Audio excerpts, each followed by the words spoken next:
Hey guys, what's going on? Steven back again, and I'm back with another 40k video from Major Kill. And the topic of the video is just how powerful is the Swarmlord really? So at the time that I'm recording this, we just got a new trailer for Space Marine 2 just a couple of days ago. So figured I'd keep with the theme since in that game we're going to be killing a whole lot of Tyranids. So figured why not see how powerful a Swarmlord is? I'm sure we're definitely going to be fighting one in that game, which I am definitely looking forward to that game. As of right now, that is probably my most anticipated game of the year. As of right now, not much else has really been announced for the rest of this year, so Space Marine 2 is my most anticipated game as of right now. The only other thing I'm really looking forward to is the Elden Ring DLC, but that's just a DLC. But as for a game, it is definitely Space Marine 2, which I am really hoping, fingers crossed, that game does well, gets really positive reviews. I hope it sells really well too, so that way, the developers and stuff like that know, hey, there's a market for it, we did it right, let's continue to support the game, more content and maybe more story DLC and just keep supporting the game, and then maybe Space Marine 3, because I really don't want to wait like another 10 plus years, for Space Marine 3, so yeah, I definitely have my fingers crossed that I hope this game really does succeed. But from everything that's been shown so far, it looks so damn good. Because unfortunately with 40k games, they're kind of like early Star Wars games before Disney got a hold of it, where it's just like, you can make a Star Wars game, you can make a Star Wars game, you can make a Star Wars game, everybody can make a Star Wars game. And you had some really good Star Wars games, you had some, it's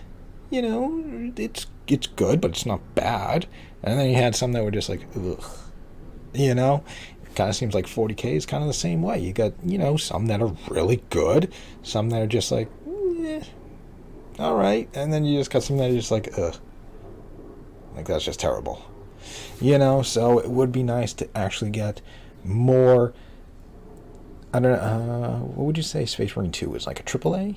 Yeah, I guess you could say it's a AAA game, but it would be nice to get more AAA 40k games. That's just, that's just me. Alright, so that is enough rambling from me. Let's jump into the video and find out how powerful the Swarmlord is. Because like I said, I'm sure we're definitely going to be fighting one in that game. Probably like a final boss or something like that, depending on where the story goes. Alright, here we go. G'day guys and gal, there is a massive, slightly obnoxious but pretty funny trope in Warhammer 40k of giving certain factions super powerful and impressive characters, but then making it so their deaths are of no consequence, hence they're constantly killed by other characters to show how badass the other character is. This is called the Wolf Effect, with a lot of people pointing towards the avatar of Cain being its biggest victim. However, I would argue that the Tyranid Swarmlord, their supreme commander, the physical manifestation of the hive mind's martial prowess, who gets clapped on the See, I think that is kind of like the problem, because Tyranids don't have like a character. Really? Is the Apex Predator an absolute beast with no equal who just gets unlucky, or is he actually super mid, with all of his deaths making sense because he's not actually that great? That's what we'll answer today. So that's kind of what I kind of think is, like Tyranids don't like have like any characters, yeah, they got what, old One Eye or something like that, but that's, that's kind of it. They don't have like any, like I said in like some other videos and stuff like that, like if they had like a Sarah Kerrigan, from obviously from StarCraft, if they had something something like that, it's still like a Tyranid creature. Yeah. How do I want to word it? It'd be like a human, but I don't know, I'm just trying to think of how something like that could happen. But if the Tyranids had like a Sarah Kerrigan equivalent in 40k who is like a named character, and you could kind of get some stories, because a Swarmlord, you just kind of think, oh, this is just like a regular captain, or a major or a general. It's no, it's not a big deal. Cool, you can probably pop out another one. So it dies, whatever. As compared to like another. Ooh, wow. Camera's definitely zooming in and out. As compared to like another named character, where if it dies, kind of it, one done, but with a Swarmlord, I'm sure you can probably produce another one. Oh, this one died. Okay, cool. Here's another one, and another one, and another one. That's just me. But let's continue on. Before we get started, I'm going to hit you with some cold hard science. Absolutely everyone should be doing a skincare routine right now. No matter how old or young you are, it'll make your face feel better, look better, and treat all the various skin issues that people have, like acne, oily skin, discolored skin, dark circles under the eyes, and so on. The issue is us blokes don't know what brands to use, or products, or protocols, so I've partnered with Joology to save the day. Joology makes life easy by getting you to fill out a quick survey before then sending you a custom skincare package to your door with specialized ingredients. For me, the Aussie sun is brutal and I can get oily sometimes, so my package has some sunscreen and the moisturizer among other things to help with that. Joology is But yeah, I kind of think if like the Tyranids did get like a Sarah Kerrigan type of character, would be kind of cool. I don't know, some sort of human that was getting devoured, but something went wrong and mutated. Why not make that a non-factor with Joology? The best part is that just an idea, just a thought. Code or code Magical70, you get a massive 70%. Could be like a Mouth of Sauron type of thing. That'd be kind of cool.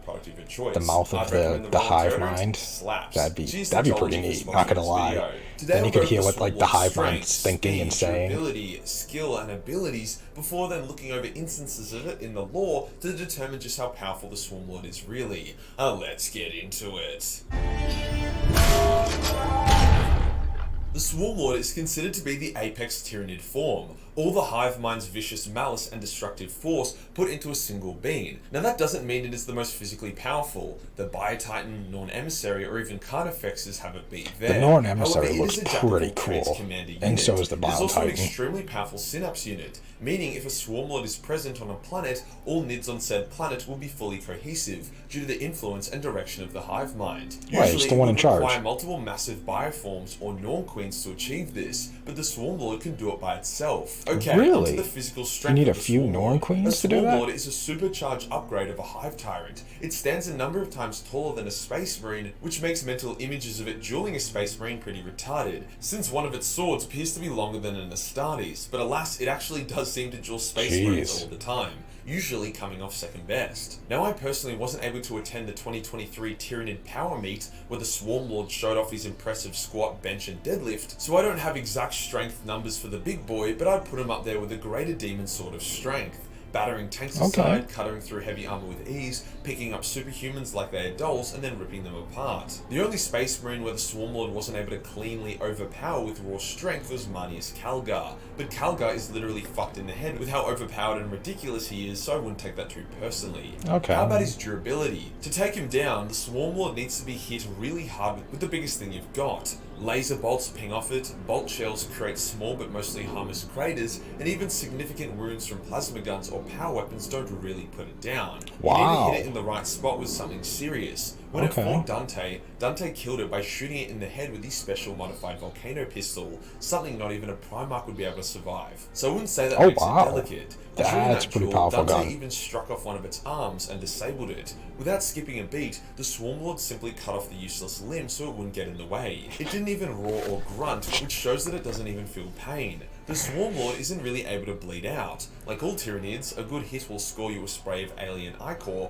but that would basically be it. You wouldn't be able to kill the Swarmlord by scoring a few bleeding mortal wounds. You'd have to hit it with a decisive blow. In saying that, Marneus was literally able to beat the Swarmlord to death with his power fists, but as I've said, that is Marneus for ya. Probably a more realistic way to kill it is how Reclusiar Cassius put it down. He and his elite squad engaged the Swarmlord, and it hit Cassius with a psychic blast. However, Cassius has been trained to fortify his mind, so he was able to recover, which the Swarmlord didn't expect. As it turned around to kill his men, he jumped at it and started smashing its brains apart with his powered Crozius. He then point-blank turbo blasted its head with a flamer, which brought it to his knees. Then to finish it off, his squad fired Hellfire incendiary rounds at the Swarmlord while Cassius continued to smash its head in with his Crozius until That's it pretty finally impressive. died. That is actually pretty fucked. Yeah, it Imagine is. Gilliman getting his head smashed in dozens of times with a powered weapon while getting lit up with Hellfire rounds while getting his head incinerated. I guarantee he wouldn't even have lasted half as long as the Swarmlord. So yes, even though it does sometimes die in semi-retarded ways, it is still very durable. Something to Yeah, it note does is seem that the very Swarmlord's durable. resurrections in between deaths is very fast. If you do not repel or destroy the Tyranid invasion after killing the Swarmlord, the Hive Fleet will begin remaking him straight away, so you really need to capitalize if you're able to take him down. What really makes the Swarmlord scary, however, is its speed. It isn't this lumbering tank, it's blindingly fast, which is fuck considering it wields Really? 4 swords. Now it isn't Primarch or Solitaire fast, after all Okay. Dante was able to hold his own and parry a number of the Swarmlord's attacks, and he's an old man, but with 4 weapon arms working in perfect unison, it's basically impossible to sustain a duel with it for long. Any fight with the Swarmlord ends very quickly, either because it turns its enemy into sashimi, or the hero is able to land a decisive blow quickly. Marnies discovered pretty quickly in their first duel that a drawn out fight with the Swarmlord was a bad idea, as he lost his limbs and had to sacrifice his honor guard to even survive. Fortunately, there is actually a bit of lore that allows us to see the true speed of the Swarmlord. In one insane piece of lore, 6 custodians were able to take on like 1,000,000 Tyranids in a choke point, 300 style. They were able Wow. to massacre the Nid hordes, so the hive mind spawned the Swarmlord to finish them off. In a 3v1, it kills 2 of the Custodies before the final Custodies, an elite shield captain, engages it in a duel. Wow. They are evenly matched in speed. However, the fight ends quickly when the Swarmlord overextends, wounds the shield captain, but then pays with its life. You could argue that this puts the Swarmlord's power as the same as 3 Custodians, but there is more to it than that. Yeah. Either way, whenever the Swarmlord is mentioned, its speed is almost always remarked upon. What about its special abilities? Well, the Swarmlord is extremely versatile and can be remade differently depending on what the battlefield needs. It can have its bone swords replaced with guns or whips, it can have enhanced psychic ability, it can have the ability to give birth mid-battle to rippers, but the main form of the Swarmlord is Okay, so it can love of customize melee and itself. its use of psychic ability. Now, a lot of people scratch their heads at the Swarmlord not really using its psychic powers much. Like, why does it engage in duels with Marnius or Dante if it can literally just barbecue their brains? Well, it seems as if the Swarmlord just loves a good melee fight. It also could be arrogant and believe itself superior to Space Marines, which it technically is, but its arrogance has killed it on a number of occasions. It seems to use its psychic power more like how the Witcher uses magic, subtle powers thrown in to get an edge. While it seems to have a lot of psychic potential, it also seems to really struggle to focus it. When it fought Dante, it was peppering his mind with psychic attacks, but Dante's willpower kept it out. For Cassius, it thought its psychic mind blast would be sufficient, but it wasn't aware of the Reclusiarch's anti-psychic training. Overall, it does seem to be a bit of a plot hole with how little it uses its psychic potential, but I think it's more so just a personality thing. After all, the Swarmlord has a lot of freedom from the Hive Mind's control, and a part of that is its love of melee combat. I can't say I blame him. If I had 4 arms and massive swords, I'd probably love melee as well. What Yeah, about the it's true. Swarmlord's skill? Well, here is where it really shines. Every time the Swarmlord dies, its memories are downloaded to the Hive Mind and then re-uploaded to the Swarmlord when it So then the spawns, next one meaning it can has get the all experience that of countless thoughts. battles and deaths. It never dies the same way twice, as it is constantly adapting its form and battle doctrine. So then it can now know knows what that happened in the volcano pieces first fucking one suck to be hit by. It and now adapt knows to that the second one. psychic blast isn't enough to body a Reclusiarch. It now knows that Manius Calgar has bullshit hacks. During the Battle of Yamden, the Avatar of Cain challenged the Swarmlord to a duel. Now, the old Swarmlord would have accepted, but after a number of Tyranid campaigns ending in disaster because of his love of dueling, he instead sent in a bunch of Carnifexes to kill the Avatar instead. See? Learning. As for its commanding ability, it's an absolute beast. During the Tyranids' invasion of Ultramar, the Ultramarines were actually on the back foot for the entire war, as the Swarmlord's tactics were superior to their own. It is a Really? master of adaptation, willing to use any and all Wow. tactics to win. During the Octarius War, it wasn't the Tyranids' greater numbers that won, it was the Swarmlord's tactics that carried the day. There is a reason why Tyranids always lose after the Swarmlord falls. His tactical ability carries them hard. What Right. about the Swarmlord's gear? The Mad Lad carries 4 specially powered crystalline bone swords that can cut through any and all materials with ease. Ceramite, adamantium, auroramite, butter, it's all the same when faced with the Swarmlord's swords. The only thing that can keep them at bay is a powered weapons disruptor field. Not butter. It If you can't just cut have through a butter. chainsword or a non-powered Everything but sword, butter. The bone swords are just going to cut straight through that. Although standard Hive Tyrants will carry a mix of sword, whip and gun, the Swarmlord heavily favours the quadruple sword setup, which I respect the shit out of. I mean, it's technically 5 swords, as the dude literally has has a full-length blade on his head as well. So with all this in That's mind, true. how powerful is the Swarmlord really? Well, on paper, he's fucking deadly as, especially when he fulfills the role of commander, but as a duelist or fighter, he's super mid. The Overfiend of Octarius, a powerful orc, was able to kill him numerous times. Marnius killed him in a straight-up duel, with Dante also taking out the big bug. Time and time again, he is killed by Space Marines, not by greater demons or Primarchs. The new Dark Angel Codex recently brought out some new lore about the Lion and his first battles against the Nids. The Lion bodies the fuck out of a group of Screamer killers before he then duels a Hive Tyrant. It's not even close. The Lion completely fucks up the Hive Tyrant and dominates it, killing it in a Lion for ya. fatality. Now obviously the Swarmlord is a lot stronger than a Hive Tyrant, Right. but the result would have been similar. The Lion's skill and speed would have been way too much for the Swarmlord. So I would put the Swarmlord at around standard Greater Demon power, maybe slightly weaker than an Avatar of Cain, which is similar to top tier Space Marines, but is below Primarchs, named Greater Demons or named Custodians. That's just the issue with the infinite consequence-free revive hack that the Swarmlord Yeah, has. it's true, It's see? just way too easy to warp. Right. If you enjoyed the video and you want to support the channel, then subscribe. That's all I'm asking. Join the Discord for more memes and I'll see you in the next one. Peace. Okay, so there we go. That is how powerful a Swarmlord is. Just kind of mid. You know, which is kind of disappointing, even though it is like probably one of the most powerful creatures in the Tyranid army. Overall, it's just kind of mid. You know, because I mean, like I was saying, you're going up against like named characters and stuff like that, and you know, you're just, you know, a Swarmlord. Whatever, you die, we'll spawn another one, and another one, and another one. You know, I mean, there's no consequence, you know. If a Swarmlord killed Marnius Calgar, you know, that would be a devastating blow, you know. Just a no-name, pretty much like a captain, you know. It dies, whatever. We can promote another captain, you know, we can produce another Swarmlord, you know, there's no, I don't know, there's no, like, consequence, you know, because like I was saying earlier, if there was, like, a named character, then it would be probably a different story, but, I mean, either way, it still looks really cool.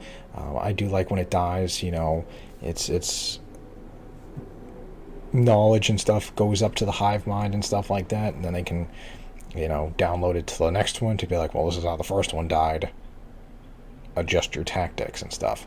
Apparently it is very good with tactics and stuff like that, but yeah, just kind of mid, you know. I guess powerful as a greater demon, but not as good as any named greater demons or anything like that, or Primarchs or anything like that. So I don't know, it's just kind of disappointing. I mean, Tyranids are really cool and stuff like that, but and I mean, that look awesome, you know. I mean, not gonna lie, Swarmlord looks awesome. The Norn Emissary looks awesome as well. The Bile Titan looks really cool too.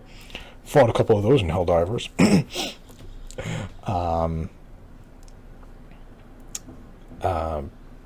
But yeah, it just, I don't know. I think, like I said, I think it would be kind of cool to have some sort of name character for the Tyranids.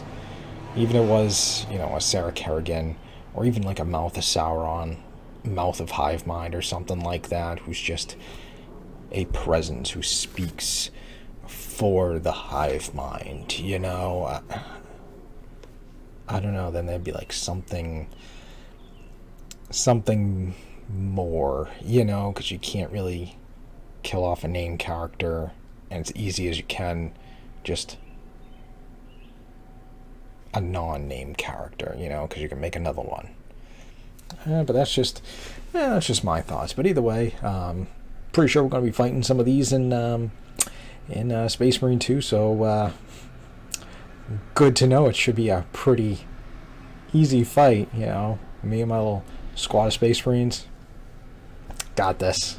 We got this, no problem. Yeah. But yeah, so there we go. So just how powerful is the Swarmlord really? You know, it's got some great armor and stuff like that, you know. great in combat. You know, those 4 bone swords, 5 bone swords, if you will. Pretty damn powerful and stuff like that. You know, you just need like a devastating blow. Most of the shots and stuff like that don't do really anything to it and stuff. You gotta go for a, you know, basically like a direct shot to like the head and stuff like that. But yeah, still pretty cool character, just kind of mid. Well, anyways, there we go. There's the video. Let me know what you guys think. What do you guys think about the Swarmlord? Do you think it is, you know, pretty weak? Do you think it should be buffed? But do you think it should be the way it is, just because kill this one, you know, get another one? You know, doesn't matter how many you kill, we could just produce another one. You know, would you like to see some sort of named character for the Tyranids, you know, to give it more something, you know? I don't know what to say, how to say it, you know, just more substance, if you will. I don't know, you know. Let me know what you guys think. But anyways, on that, like I said, I hope you guys enjoyed the video. If you did, hit that thumbs up button. That'd be awesome. Remember, feel free to subscribe to my channel. Follow me on social media. Links in the description box below.